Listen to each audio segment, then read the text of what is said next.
We have a look at all of President Trump's strikes so far on boats he says are smuggling drugs. The first was in September on the 2nd, and since then, the U.S. military has killed at least 61 people in 14 strikes.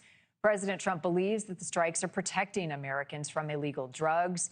However, there are some lawmakers, mostly on the other side, raising concern about the legality of the measures. My next guest is living through the tragic effects of the fentanyl crisis. Ann Fundner lost her 15-year-old son, Weston, who died of an overdose after he accidentally took a fentanyl-laced pill 3 years ago. Since then, she has pushed for laws like the Halt All Lethal Trafficking of Fentanyl Act. Her mission is to educate others about the dangers of the drug. And Ann is with us now this morning. Ann, thank you so much. And I am beyond sorry for your loss of Weston. I appreciate you talking with us this morning. Let's start with Weston, your son. Tell me about him. Weston was a beautiful child. He had a beautiful heart of gold, really a lot of fun, had a ton of friends, loved life. And he went to private school, Christian school. He played sports. He loved to surf, and he loved his friends and family and his dog. He was just a really sweet and very special kid. How did he end up getting this dangerous and deadly pill in his possession? So I always like to tell parents to talk to your kids about peer pressure. He was at a new school, and he had made friends with some new kids. And I think the pressures of conforming is worth its weight in gold to children. So he wanted to fit in, and in a moment of peer pressure, he made a decision. What did he think, Ann, the pill was? Do you know? Percocet.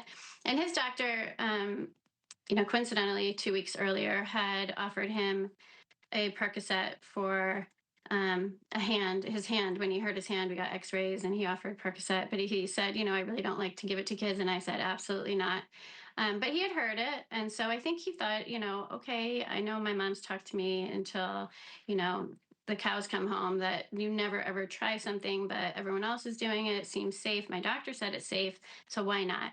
But it wasn't Percocet at all. It was blue pressed powder with pure fentanyl and nothing else. There was no Percocet in it whatsoever. It was a fake pill that looked real, pressed over by the cartels, brought over to America to kill our children on American soil. Which brings me to the question of accountability. When you see these drug boats being blown up in the Atlantic Ocean, also in the Pacific now, how does that land with you, Ann, given your personal connection to all of this and the loss of Weston? It's a little piece of justice. None of these boats are going to ever measure up to the amount of deaths that we've seen on American soil.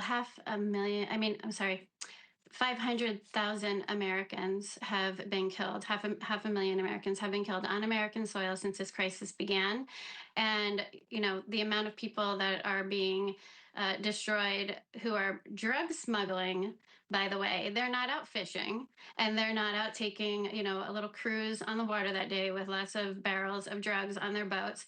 They are murderers and criminals, and they wouldn't think twice about killing anybody. So for me, this is justice, and I'd love to see it keep happening until this crisis is under control. And I know our president will absolutely see that through. I know you are a fierce advocate now for other families in Weston's honor. Tell me about the HALT Act and why you push so hard for it. Well, it criminalizes dealers who push this poison on our children. We needed that. It became a Schedule I drug. That was very important because it made it able to give a minimum jail time of 10 years. So it was a very important act. But on top of that, we have a president now who's sealed the borders, who's imposed tariffs, who's shut down the de minimis loophole, which inspects any packages under $800. A lot of drugs were coming in that way. And now we see decisive action happening with the cartels, and I think it's going to keep going. So HALT Act was just, a very important part of this whole entire fight to criminalize people. You said something a moment ago, Ann, that struck me, and I've had the same conversation with my 3 kids, teenagers, about never taking anything from anyone that you don't know or trust. It didn't come from a doctor or a source that you understand what you're taking is what, in fact, you believe you're taking. I get a lot of, Mom, I know. I'm never going to do that. response, and I know a lot of families do as well. What is your message in that moment, in those conversations?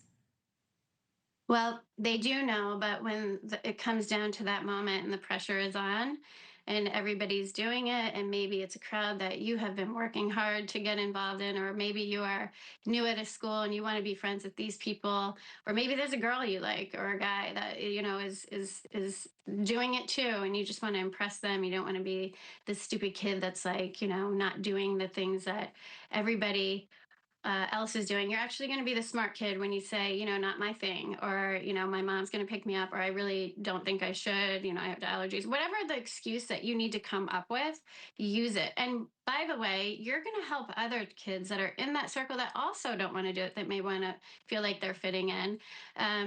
And they're going to, hear you say no, and you're going to give them an out. But what I tell parents, please don't just tell your kids this. Run scenarios, and they're going to think you're crazy, but run scenarios. Say, hey, I'm, so and so, and I'm offering you a drug. Let's go through this and run the scenarios so that when they do come into these situations, and they will, they'll be fully prepared for it.